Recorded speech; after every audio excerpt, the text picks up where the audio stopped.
Good evening and welcome to Mindful Live 461. Thank you for joining me. I am your host Nathan Springer. Thank you for being here. It's presently the 4th of February in the year of our Lord 2025. Welcome, welcome, welcome, welcome.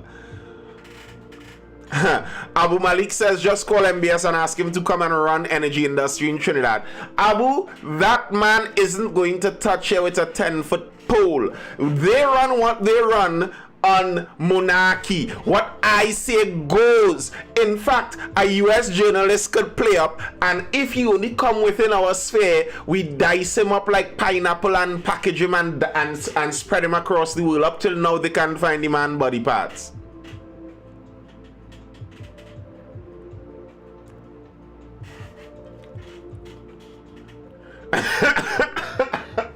Fireflame says I won't even join a susu if Roger was in it. Well, I have said this numerous times. I am not one to typically trust the unions. I don't have high trust in the unions. I think the unions' incentive structure, as I keep saying, people don't function on what you tell them to do. People don't function on what you hope they will do. They don't function on your wishes and dreams. People by and large function on incentive. If you incentivize people to make babies, they will make babies. If you incentivize people to go to school and spend longer in schooling, they're going to spend longer in schooling. If you incentivize the criminals to commit crime, they will commit crime.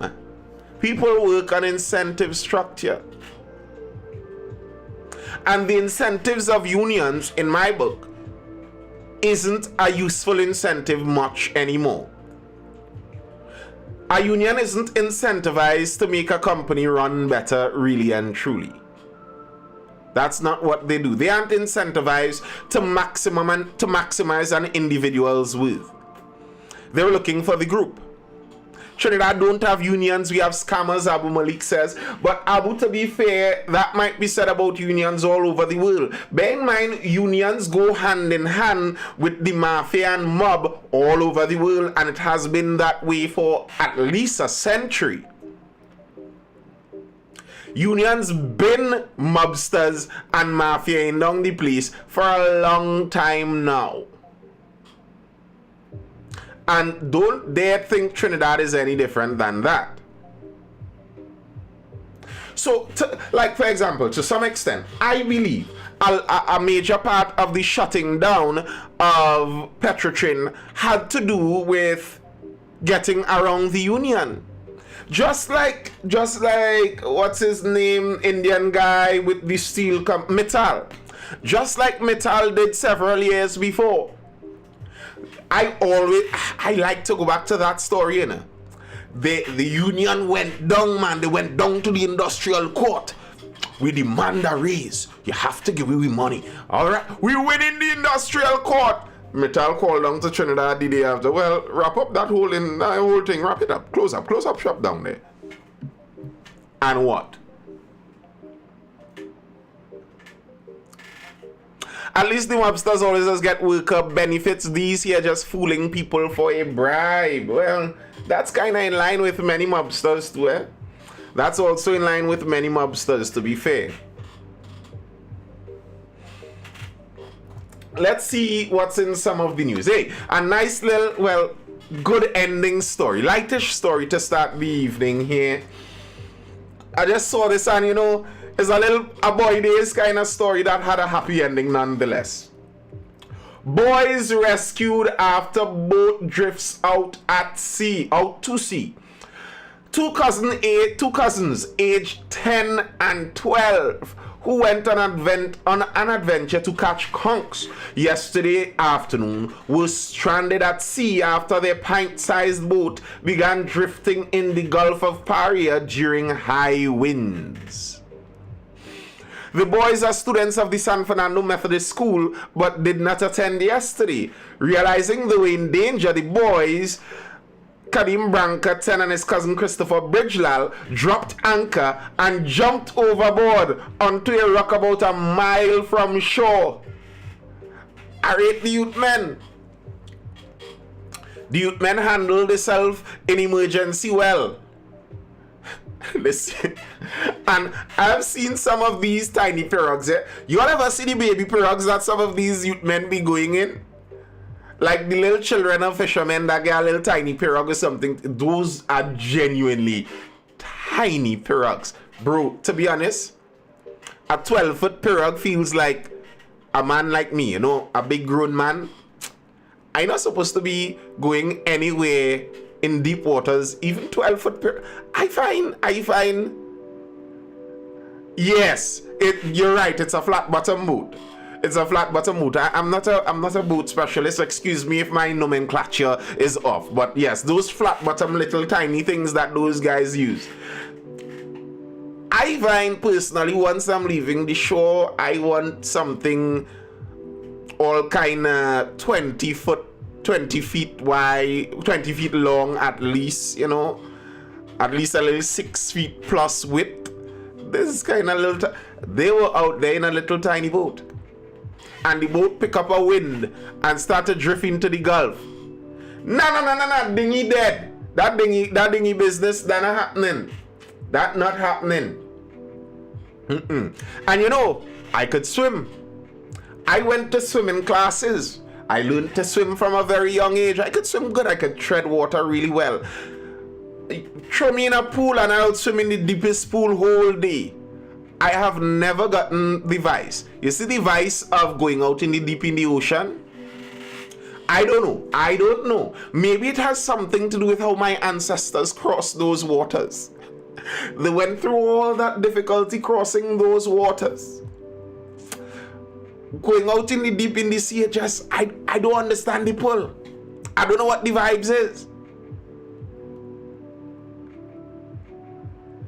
I can't swim and love a deep sea. You see, people like Ronnie, I will never go to the beach with you.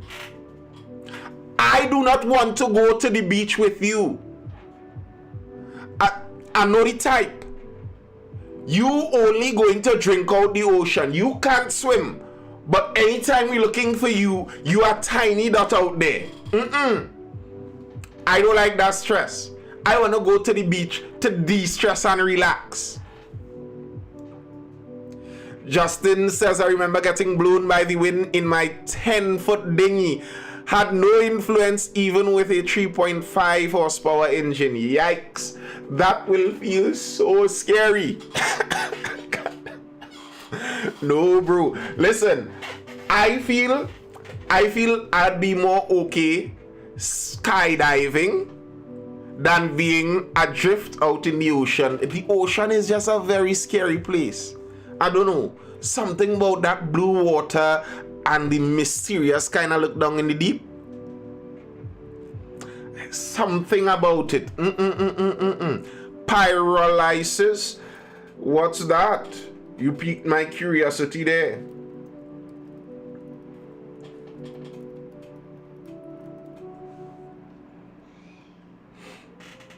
Them youths going back on the water by neck. Of course. Decomposition brought about by high temperatures. Okay.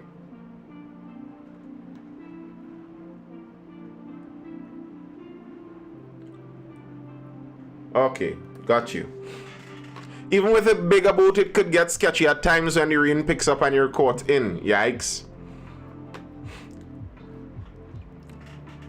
So the boys drop anchor, jump overboard the little dinghy, and hold on a rock about a mile from shore while their father and police mobilized the rescue mission. Speaking to Guardian Media, one of the fathers said they stayed out on the rock for 20 minutes before they were brought to shore. They went to catch a little conch. The boat started to drift and they get frightened and stay on the rock. I went for them in the boat, Branca said, who is one of their fathers. Branca said it was normal for them to play at sea. After they were brought to safety, a relieved relative led them away saying, "Look what all you do. You make news tonight." And they have a little picture here of the two youth men.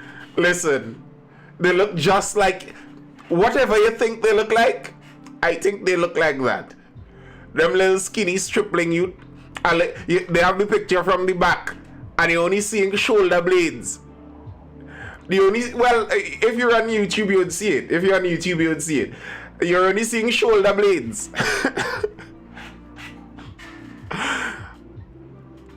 I actually dove with bull sharks off Monos Island. Nice, man. Get through. Good for you, sir. Maybe not for me, but that's quite an experience. But yeah, you know that body frame. When you're 10 years old and you're only bone and skin, some skin draped over the bone. But that's some good stuff. That's some good stuff. I'm glad they made it back safe, and those are some brave youth men, braver than me possibly. Nathan, I know about running out of water and radio cargo ship for her. But for me, I don't get it.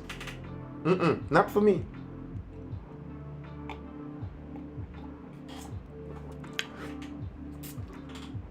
Not a me thing. I'm happy for the people who do it, but I'm good. Let's jump into some more serious news there.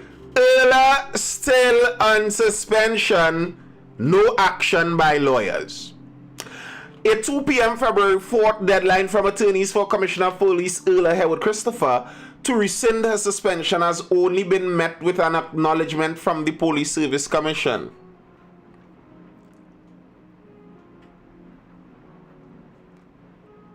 Up to the time of publication, her attorneys had not approached the court. Newsday was told PSC Chairman Dr. Wendell Wallace asked for additional information from investigating officers. Howard Christopher, we know that in a 6-page letter to Wallace on February 3rd, Elder demanded that PSC immediately rescind the suspension, warning that failure to do so would result in judicial review proceedings. She contends that the PSC acted unfairly by failing to provide specific details of the alleged misbehavior in public office and not reviewing any actual evidence before making its decision, and acting solely on a statement from Deputy Commissioner of Police Suzette Martin, which stated that Howard Christopher had been cautioned, arrested, and identified as a suspect in the SSA probe.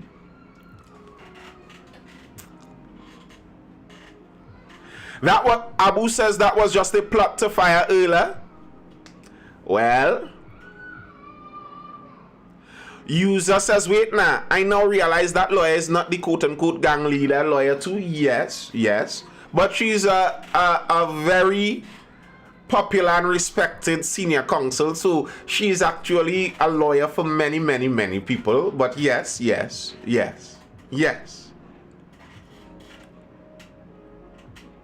But she threatened that they have to withdraw the suspension by 2 p.m. today. And the Police Service Commission basically gave her a green tick. No, what is it? Blue tick? Yes, blue tick. They basically gave her a blue tick. Received and noted. Erla's whole security team was getting sent on foot patrol. I once spoke to the Ministry of Planning about pyrolysis to make diesel from tires and plastic bottles. And what did they tell you?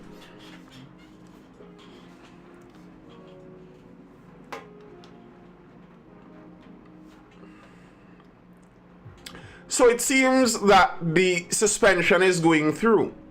And we spoke about this previously also. I said this too. I said I don't think that the Police Service Commission is going to do anything about this. Because the Police Service Commission is buffered. They're insulated from personal lawsuit here. So if you sue them, that is something that is going to be paid for by the state. They aren't worried about your lawsuit. Threats of lawsuit are things that people who have to personally pay for it are worried about. But when you threaten a ministry, a minister, a government institution, a government agency with a lawsuit, they don't care.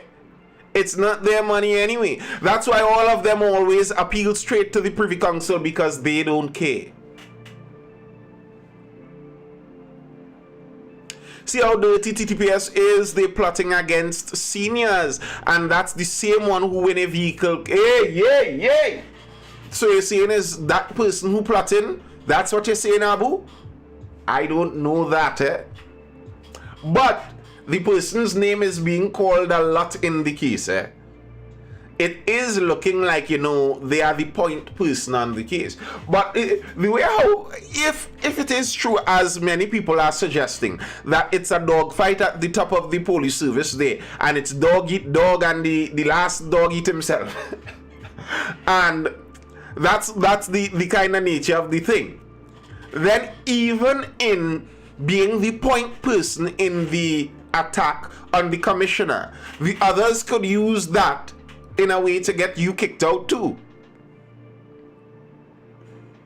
It's a viable option for fuel. Please do a review. You are always saying to provide solutions. Yes, I will look at it, nature lover. I will look at it.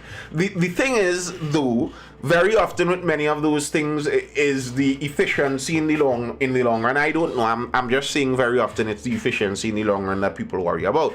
But diesel does allow for many options like that, because a diesel engine will burn basically anything. You could put cooking oil in a diesel engine and it will burn. Diesel engines have a wide range of fuels that they will burn effectively. So it's not impossible. I don't see that as impossible. They'll end up like France. Earlier contract up in March. Why go through all of that? Well, Abu, if it is that it was the government trying to get rid of her, then they won't be bothered by all of this. They could have gotten rid of her by rescinding her contract or waiting till it ups in March. But if you're a fellow police and you're worried about this person remaining in that position, what better time to make your move than during the state of emergency, when all police have better movement? They can move about more freely. Might be the ideal time if you're not necessarily the government trying to do it, but if indeed it's someone within the ranks of the police trying to depose the king or the queen in this case. They may want to do it before her contract is renewed. Former Cop Williams bashes handling of Earler's arrest. Former Acting Police Commissioner Stephen Williams is sharply criticizing the manner in which the top cop was arrested and released last week, warning that the handling of the situation could have undermined the country's stability. What happened here is really unprofessional, he said. It's unprofessional, it's unprecedented, it's ugly. This was done messy. He said, while nobody is above the law, certain privileges should have been afforded to the cop. When you're doing things, you don't just act. You think about the consequences of your actions before you act. A movement like what occurred there, that could destabilize the organization. It could destabilize a country, because we're not talking about a corporal or a constable or a sergeant at the lower level. We're talking about the head of an organization. That could trigger so many flowing events that Trinidad and Tobago in a state of emergency, things could have turned out really messy according to who is the leader, he said. He added, and this is the piece I find interesting because this is something I was saying myself. He added that Herwood Christopher should have only been detained if there was sufficient evidence to charge her.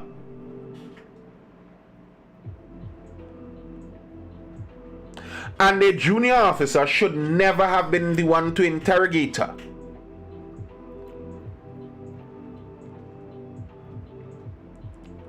If you have to deal with a person like a commissioner, deputy commissioner, assistant commissioner in the organization, you would not detain that person for days. The point at which you will arrest the person is the point where you have satisfied yourself, you have the sufficient evidence, compelling evidence, to prosecute that person for an offense, he explained. And I've been saying this.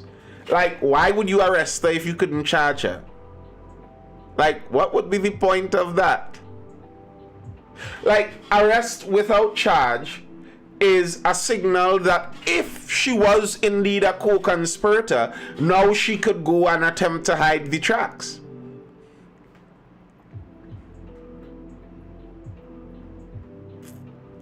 And bear in mind, she was released And it's not like there's another commissioner of police in the interim. There's chaos at the top of the police service by and large right now. So, who knows what she could get done if she wants to hide her tracks. I'm saying in the hypothetical here. So why arrest her if you can't charge? What would be the point of that beside embarrassment? Beside embarrassment, what would be the point of that?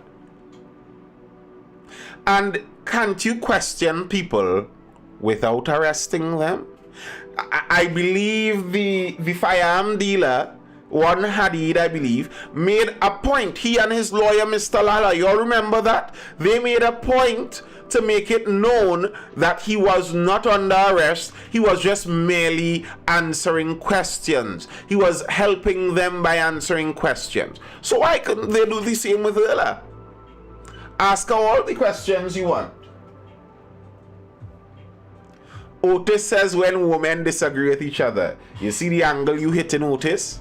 You see where you going? Nature Lover says they are custom locking up people without evidence. Ah.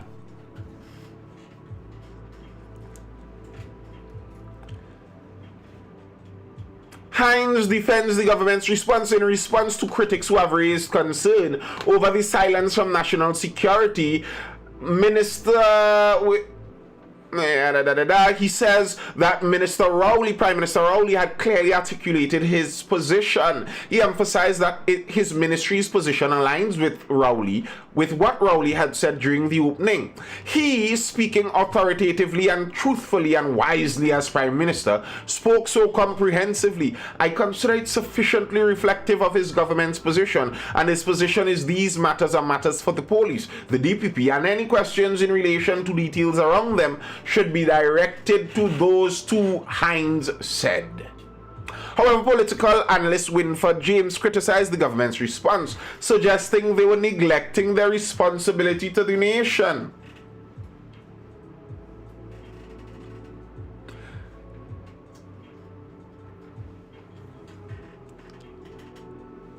Ella will become a millionaire. Maybe. We'll see. But she won't be commissioner. Nathan, you think a DCP could have run up on Gary and lock him up? Well, Abu Malik, remember I read that last night, I believe I read that. Double G basically said that. He basically said that. He said they would not have done that to him because they would have known what would have happened. I don't know what he meant by that. I don't know what he meant and what would have happened. But he says they would have known. So it seems like they weren't going to do that with Gary. Retired ASP. Cops who arrested Erla displayed bravery, but active officers uneasy over apparent infighting in TTPS. Retired ASP Sheridan Hill says while the arrest of the police commissioner has negatively impacted the public's perception of the TTPS, he feels the officers involved acted professionally and with no ill will in mind. Harold Christopher was arrested, we know all of this, speaking with Guardian Media yesterday. Now, this guy says, former police says, he believes that they acted with no ill will in mind. Do you all know where the DCP in charge of investigations right now was before she was there, before she became that DCP? You all know where she was, right? Which bureau she was attached to. And interesting, Hill, who was assigned to the Professional Standards Bureau as their legal officer from 2016 to 2020, said while he did not want to comment on the nature of the investigation, disagreed with concerns surrounding Harold Christopher's arrest. He said police officers had a right to question and arrest a police officer of any rank once there was sufficient grounds to suspect a crime was committed.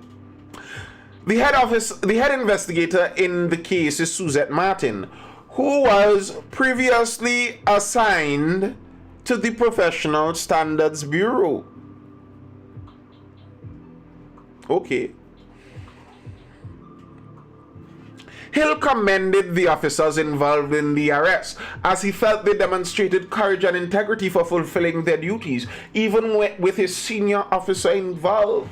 The officers who have the professionalism to investigate senior officers regardless of rank and prosecute them once they have the proper protocols and supervisions, they should be commended, Hill said. While it reflects poorly on the service, you have officers that have what it takes to conduct an investigation. Of course, they should be acting on advice because it's a public official, but I think those officers involved should get gold medals, in my opinion.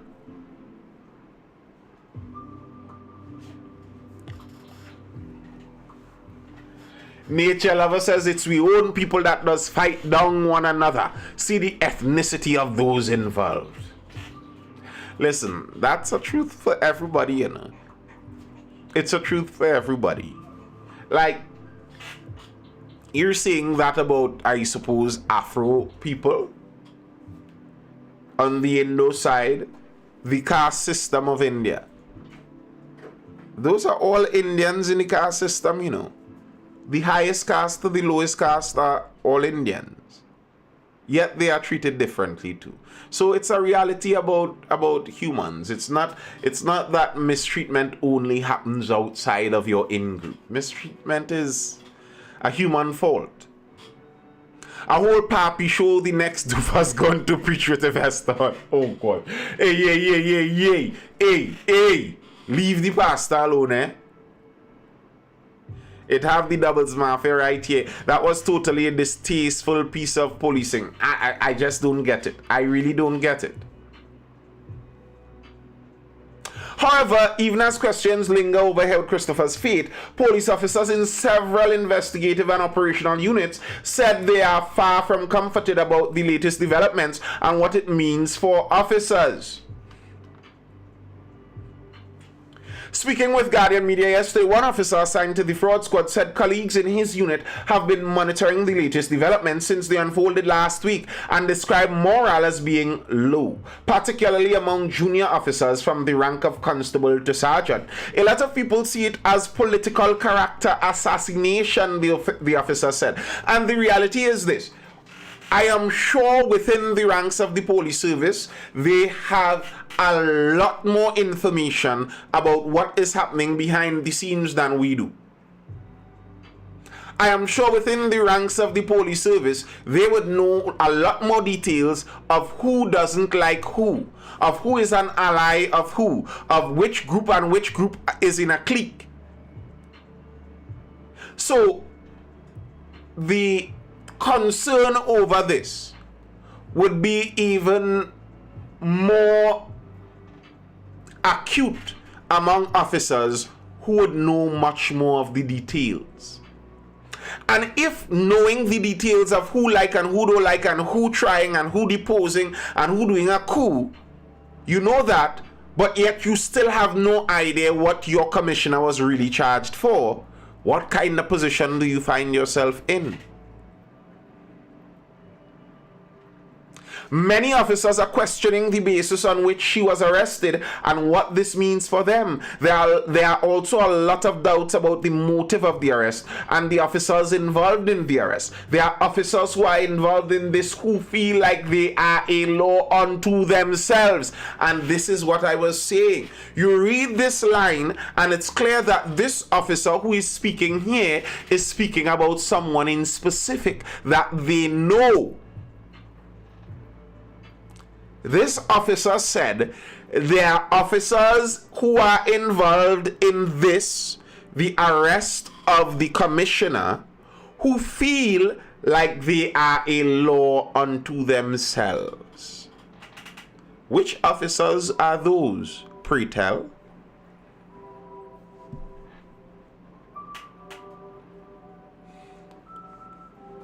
Josh Joe says she was not charged. Instructions must have been given. Where did they come from? I don't know, and they aren't saying. And if we are to judge by history, the last time that DCP went over to Barbados and abducted someone without proper grounds for the arrest, we never found out who issued those instructions either.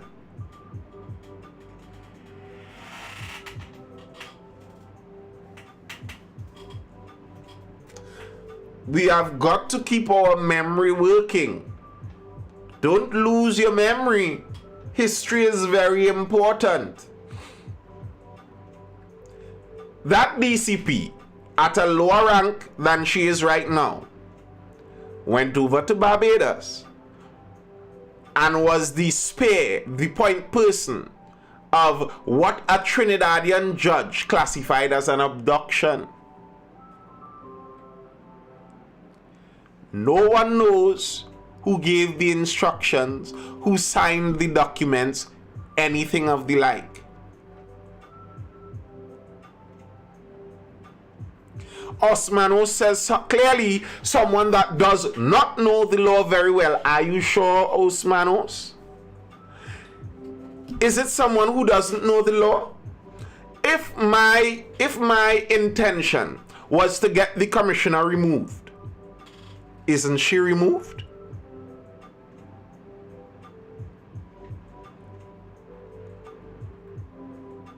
So, yes, it may be against the law. Yes, it may be that, well, we don't know against the law. It may be infringing on some of her rights. She may sue and win in the end. But if my mission was to get the commissioner out, mission accomplished, isn't it? Whatever the consequences may be years down the road is nearly inconsequential to my current mission. By the time the commissioner sees the court, the new commissioner is already in charge.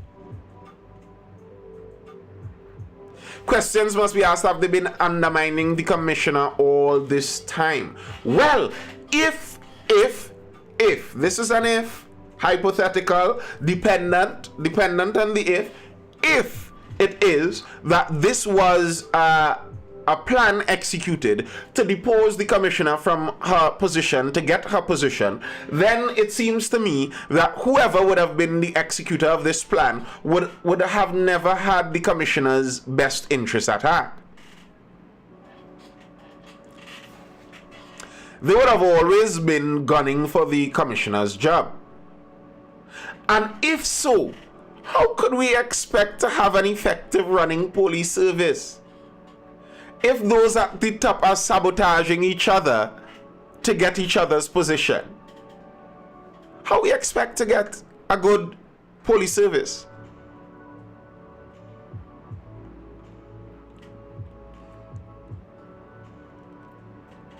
Meanwhile, one officer assigned to the Region 2 Homicide Bureau said they too were also confused over what prompted Herwood Christopher's arrest. Everyone on the ground is peeved. We're embarrassed and disappointed, especially in the process used by the police officers who arrested her. The officer said, I won't say the morale in the Homicide Bureau is affected because we still continue to do our work, but for the first time the public is seeing how leaders treat their own. So there is some mistrust. And again, listen to what this officer says. They are saying for the first time the public is seeing how leaders treat their own. That suggests that the public may not have seen it before, but this was always how the leaders treated their own. Am I reading correctly in what he said there? Isn't that the suggestion there? If this is the first time the public is seeing it, what is unsaid there is that it occurred all along. It's just the public is now seeing it.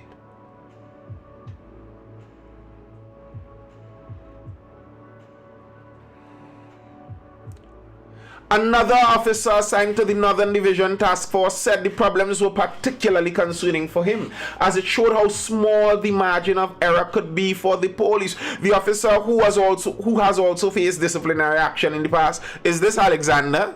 Alexander, is this you, sir?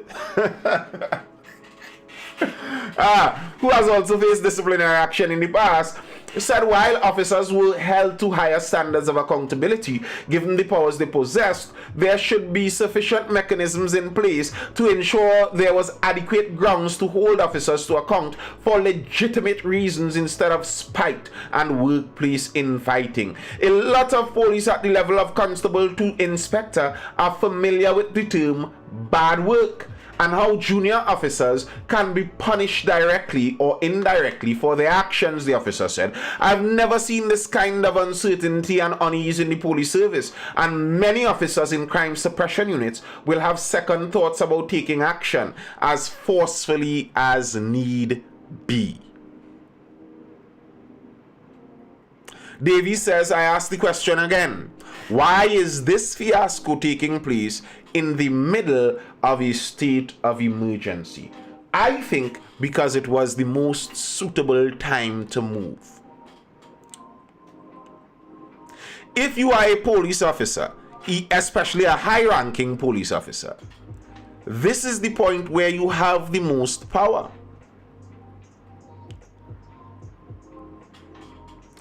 Even journalists could only do so much. There could only be so much digging.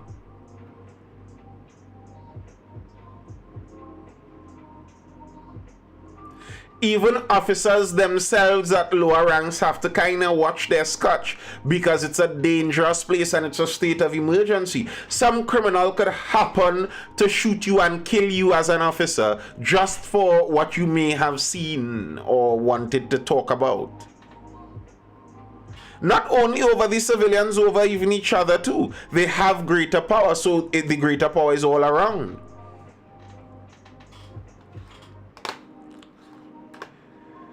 The Prime Minister is continuing to keep himself basically clear. PM Rowley says government cooperating with the TTPS in probe. Prime Minister Dr. Keith Rowley says government is cooperating with the Trinidad and Tobago Police Service as it continues the investigation into the allegations of misbehavior in public office against the Commissioner of Police.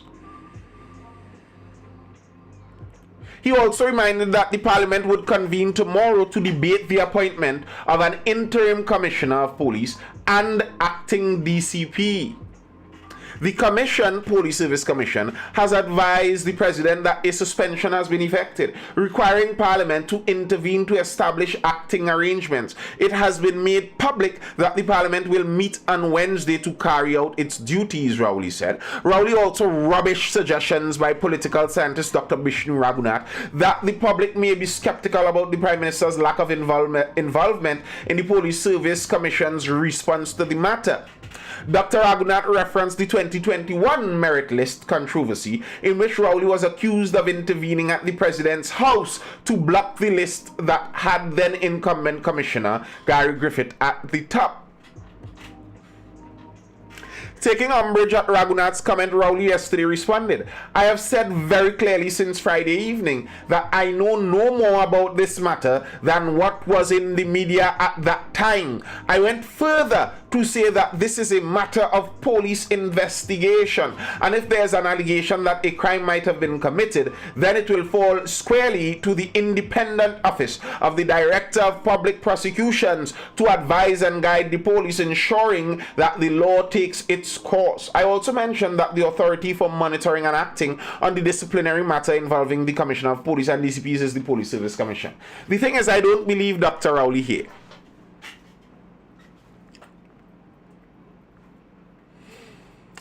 I don't believe Dr. Rowley here. He is saying the only information he has is what all of us have from the media. I don't believe him.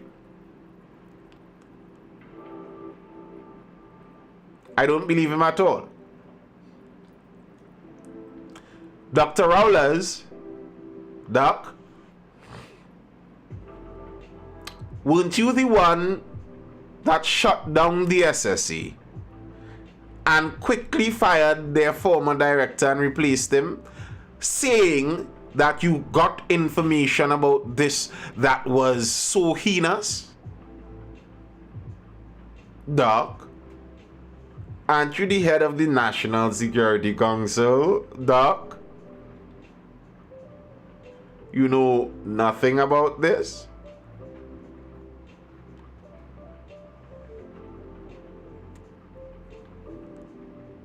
Come on. Yeah, but Trump is right, in my opinion. Smash up the FBI and all of those things because they have become basically corrupt. Too big, too heavy, too bureaucratic.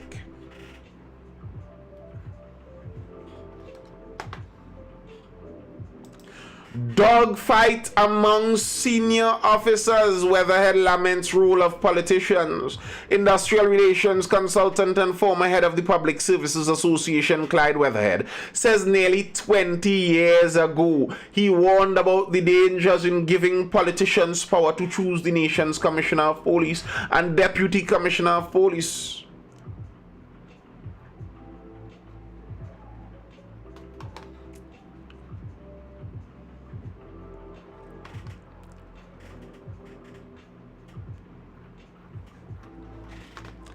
And someone who might be our commissioner, he isn't talking about political issues. This is a true police. This man is on the job. He is paying attention to the crime-fighting issues. While these others worry about politics and who might be in what portfolio, no. This officer is about the business of the police, a man of the cloth. Benjamin promises more robust strategies. DCP, still too many murders. There are still too many murders in Trinidad and Tobago despite being in a state of emergency. So said Deputy Commissioner of Police Operations, Junior Benjamin, yesterday during a news conference at the Police Administration building in Port of Spain, where he gave an update on SOE operations. Yes, Abu Malik, Westman himself. And, you know, I like this press conference. This is the kind of press conference I see, well, at least the kind of presentation of information I see, I would prefer from the police. Don't come and say we're trying our best. I hate to hear that. I hate to hear that. Benjamin said that 32 murders have been recorded for the year thus far, and for that same period last year were 36 murders. He said we, the Trinidad and Tobago Police Service, believe that there is certainly too much, and there are 32 murders too much, and we will continue to put more robust strategies to look at the areas where we are seeing increases.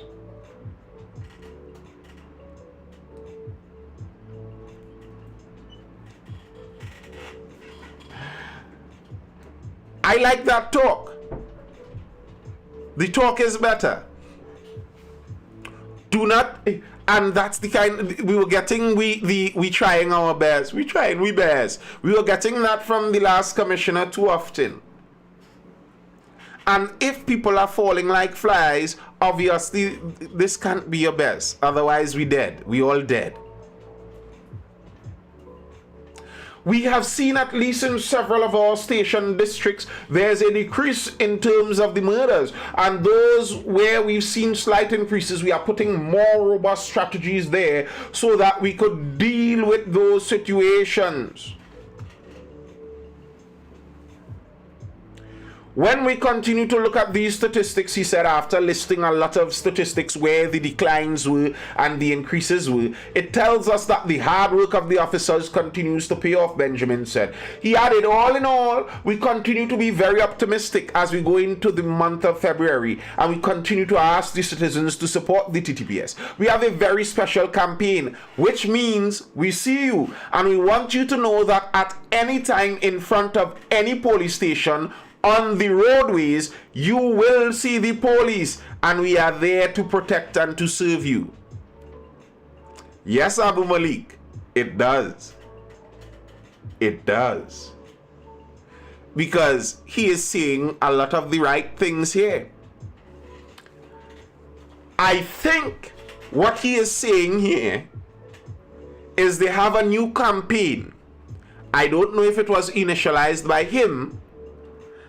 And he's saying at any time in front of any police station on the roadway, there is supposed to be a police that you will see, and they are there to protect and serve you.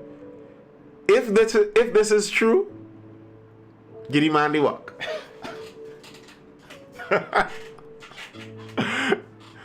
Let the coup go ahead. Let the coup go ahead. Get him on the walk and done.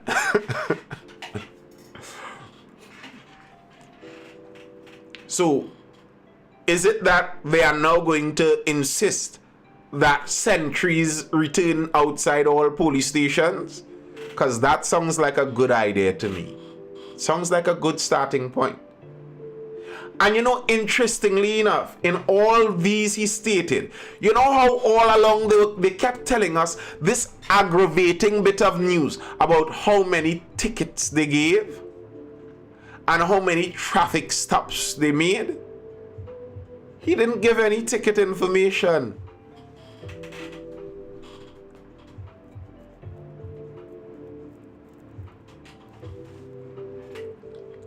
Abu says, me not trust buddy, he too frontish. Here's a reality here by Abu that I've realized. Most people for advanced positions are frontish people. Because they are the people who would push themselves in front. If you're not frontish, you wouldn't go to the front. So it's not totally a surprise when many of the people in public office, in high office, are some of the more arrogant, conceited, frontish styled people. Because those are the kind of people, I remember saying this several years ago. If you imagine this, you go to the entirety of Trinidad and Tobago, all 1.3, 1.4 million people, and you ask them, who of you thinks that you have the knowledge and ability to do the best for this country and control this whole country? Aren't you going to get all the most arrogant people raising their hands? Because all of the humble people, the people with some proper balanced view of themselves, they would say, nah, I don't think I'm capable to tell all 1.4 million people how to live their lives and what to do. While an arrogant, self-absorbed egocentrist will say, of course I could do that. If you Lotus, for some reason that sentence seeming like I shouldn't read that out loud. Something about that sentence seeming a little on the DD scoop.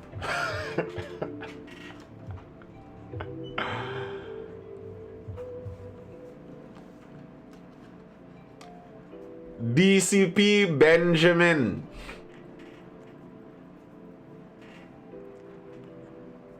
DCP Benjamin is in a press conference saying what they're gonna do, the changes they're going to make. And you know, there was I saw a big breakdown of not only this, there have been several of these human trafficking rings. Grand Night Prince. There have been a few of these human trafficking rings that are seemingly being broken up now. And you know, human trafficking to me is a police job. His boss even fired yet and he making plans, the audacity. Hey, if the plans are good plans, I ain't complaining. But yeah, I think human trafficking is a police job. And recently a Princeton police was found guilty of it. So it's not like it's without precedence here. But I think the nature of how human trafficking goes down That's a policeman's job. The police are doing that, by and large. Because let's go into this story, and you'll see specifically why I'm saying this when I read this story. 1 arrested, 5 rescued in major human trafficking operation in Point Fortin. The counter-trafficking unit says it led a major multi-agency operation, Operation Thinking Point, which resulted in the arrest of a 42-year-old male Trinidad and Tobago national and the rescue of 5 Venezuelan females ages 16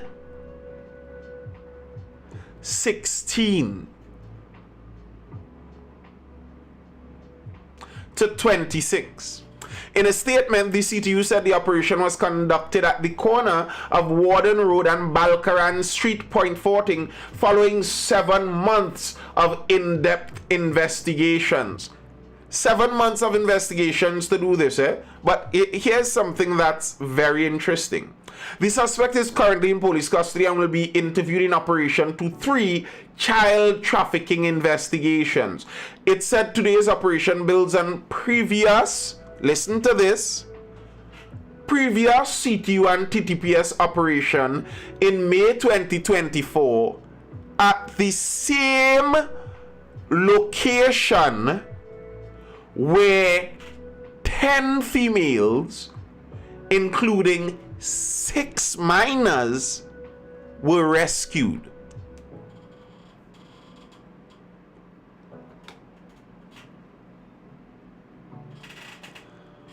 How can you rescue 10 people from the same place last year, and within a year they're doing the same thing again with a brand new batch?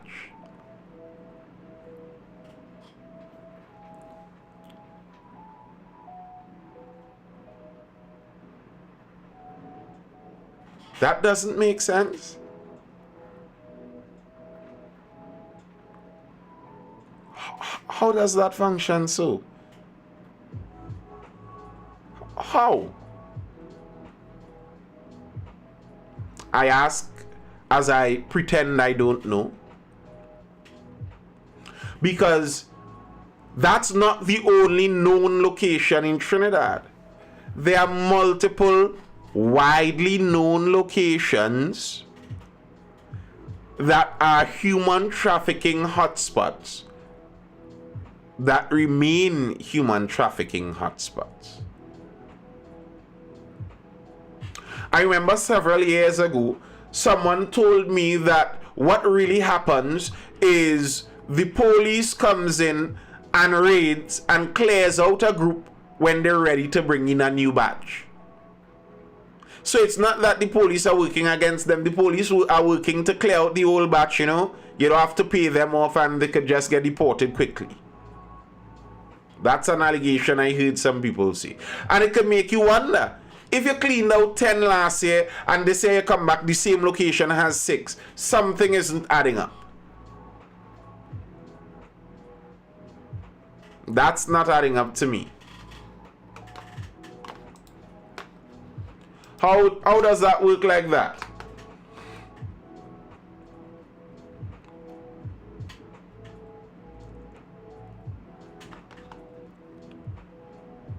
Yeah, they just pass out a batch every year.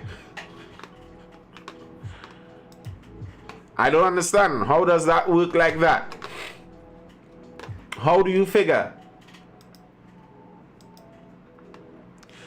Latest, Ronnie. Last article before I dive out, Ronnie. You might want to talk about this before you dive out too. Beanie Man says he doesn't eat doubles because dogs don't.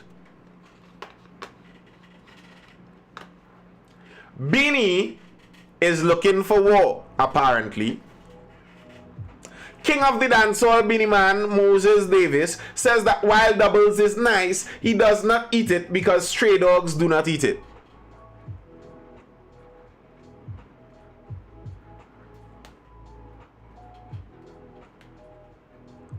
Beanie Man made the comment during an interview on Drinks Champs podcast with NORE, No, and DJ EFN, which premiered on Saturday. During the podcast, Beanie Man was asked what the best island in the world is, and he predictably answered his homeland, Jamaica. The host then asked what the best island was apart from Jamaica. Beanie Man repeated Jamaica, but added, I love Trinidad. With the mention of Trinidad, Beanie Man was asked if he eats the popular street food doubles. I love Trinidad, but I don't eat doubles. Because dogs don't eat doubles. And I don't eat anything that dogs don't eat. I don't eat doubles, Beanie Man said.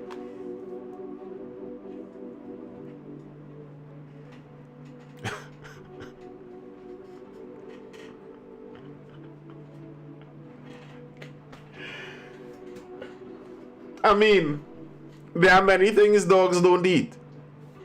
Many veggies that dogs won't eat. So you don't eat any veggies then. Many veggies the dogs aren't going to go close to.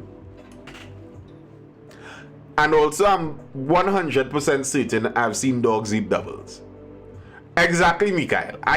Maybe that's a Jamaican dog and they're out accustomed to only jerk and oxtail. Well, it will be oxtail bone, but Trini dogs be busting up doubles all the time. So, I don't know. The thing is that usually doubles and stray dogs don't really go well together. You will chase a stray dog from near the double stand. So, doubles is not necessarily a food that dogs would have to be eating very regularly.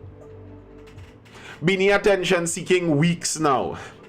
Well, I mean, the guy's an entertainer. Maybe he has a big concert coming up and he needs, he needs to make some traction. So he knows once he mention doubles, Trinis come running.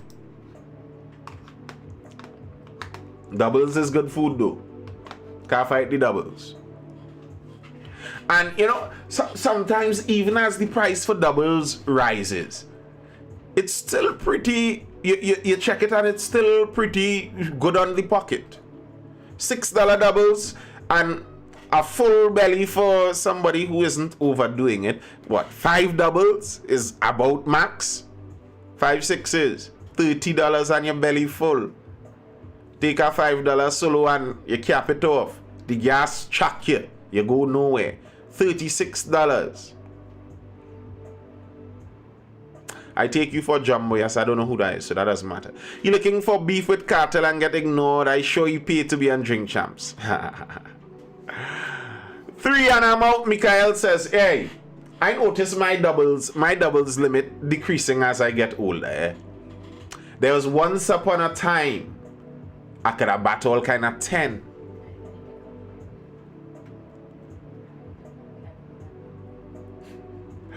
I could have. I could have real bat the doubles. No, boy, I ain't no boy. Sometimes you eat 2, and the third one already feeling like it falling right in my throat here. Like nah boy, this go and come back up. Those years when you play football. Any former footballers out here in Takal days, you ever had a double slide before training? And when you're making those laps to start the training, you feel the burn. Really feel the burn. Mikael says, big up Sonny doubles in Fizo. Fireflame says, I bat 8 and wash it down with a slice. Form 2. Yeah. Them days. Listen. Form 4 me will out-eat this me right now. And Form 4 me was a lollipop, a stick and a big head. And that little skinny youth would have out-eaten this big man by far. By far. You couldn't feed that youth. You used to get fed up eating. Active young days, doubles was food. But back in those days, early secondary school, I recall doubles at $1. Listen, doubles at $1, you could make your name, You could make your name. And yes, inflation did inflate the prices and all of that. So a dollar back then was kind of more than a dollar is now. But still, a dollar was still cheap. A dollar was still cheap. A dollar doubles. Oh, you could go to town. I remember it at $3. Nah, I remember a dollar. In fact, if I go back to early memories, I could remember 50-cent doubles. I could remember those. If they make doubles for 50 cents now, Trinidad is fully fed. Doubles is $6 in Toronto and it don't taste good. And when you say $6, you mean 6 Canadian dollars, and of course it don't taste good. You need Trini air for doubles to taste good. It needs to be fried under the Trinidad sun. If you don't fry it under local sunlight with the local air, it does not have the same flavor. Yes, that steel pan coat of arms needs to be at home where the doubles is made.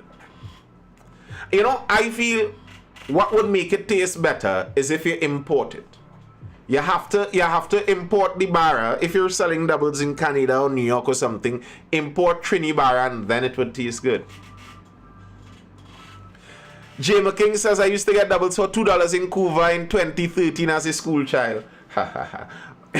Where I was talking about was Cuba self, but I'm talking about 10 years before that, at least. 10 years before that. So if it was $2 in 2013, 10 years before that, you could see why it would have been $1 in Cuba. Cuba was the home for that cheap doubles. And the thing is, there was once upon a time they raised the price. So there were $1.50 and $2 doubles. But for school children, $1. God bless those old doubles people. God bless you all. I'm sure you all are living happy lives now for the amount of school children you all fed. Bless your souls. Hey, West doubles don't taste good. Cause West doubles is not really under the Trinidad sun. West is doubles. Their doubles is pronounced too well. You pronounce it too good. If you pronounce it too good, it wouldn't taste properly. You understand? Yeah. They pronounce the R too much on the bearer. The bearer. They're making bearer. You have to make bara. And then you have the doubles. Any doubles in Port of Spain is pure diarrhea, Mikael says. Listen, I'm sorry. As I get older, I have less appreciation for experimenting. I know my doubles people. My doubles people know me. Why I going somewhere else? You want to come and carry me by some doubles and this doubles and hey, come and taste and hey, come and taste and hey, and no. I know my doubles people. I know the doubles tasting good there. Every time it tasting good, don't come and give me no iffy double. Yeah, can someone explain to me? I don't know what it is. Some doubles have a kind of crabby taste. Like a little kind of freshy crab taste. I don't know what that is. But I hate it. I hate it. I don't like when people try too much thing with the doubles. Like, don't try your own unique season. No. We don't want something unique. I want a familiar taste. Don't give me no experimental thing and tell me I have a secret ingredient. No, I don't want your secret ingredient, uncle. Uncle, I don't want your secret ingredient. You keep that. And just so you know, roast pepper is for drunkards. I'll just leave that info there before I leave. Roast pepper is for drunkards. Big up Medford one time. Proper doubles. Proper stuff. I see cheese in doubles in... What? That's so... Oh gosh, that started to hurt my belly one... Oh. Woo. My belly started to feel a kind of bubbly bubble. You say that and I feel like a bubble in my stomach one time. What you mean cheese in the doubles? What do you mean cheese in the doubles? Nah, man. Anything more than chana is sacrilegious. Like, okay, listen. There are times I could dabble in a sweet sauce. I could take a cucumber. You know, could even take a coconut chutney at times. But those things are individual. It's just the way you like it. You could get it with chana alone. Plenty chana, less chana. You know. Have a sauce doubles in Central, have cheese, them could go the way too. Forget that. I don't want that. I don't want it. You know, as we on doubles, are addressing some of the problems. Do not have uneven levels of heat between the bara and the chana.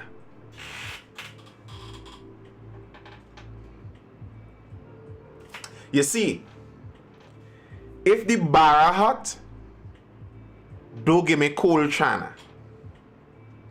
If the chana hot, don't give me a cold bara. Like, I mean, I don't like cold anyway. But if it's a little lukewarm, let both of them be lukewarm now. Oh gosh. The kind of... Yeah. It don't go down right. It doesn't go down right. It doesn't... Mikhail Modesto says coconut chutney, sweet sauce, pepper, but keep the cucumber. Salad is for Subway. I like that one. But I could still take a cucumber on occasion. Keep it simple and tasty. No meat. Nah. You shouldn't have... Anytime you put meat in doubles, it's best to eat a roti. Go and buy a roti. If you want meat and chana with flour, bro, go and buy a roti. Why doing it? Buy the roti and done, man. It's okay. Nobody will judge you. You buy a roti, you aren't meant for doubles. That's fine. That's quite fine. Buy a roti. Doubles is a bara, chana kind of situation. Bara and chana. Don't complicate the thing. Anyway, people, that's all I have for now. Thank you for joining. It was a pleasure as always. Fun times as usual. Once we are inside on the live, make sure you hit that like button if you are viewing this over on YouTube, wherever. And drop a comment. Tell me what you think. Make sure you're subscribed if you are not yet subscribed over there on YouTube. And I'll see you guys again in the next live. Until then, people, I hope you're educated, informed, or entertained. I'm out. Bye. Peace.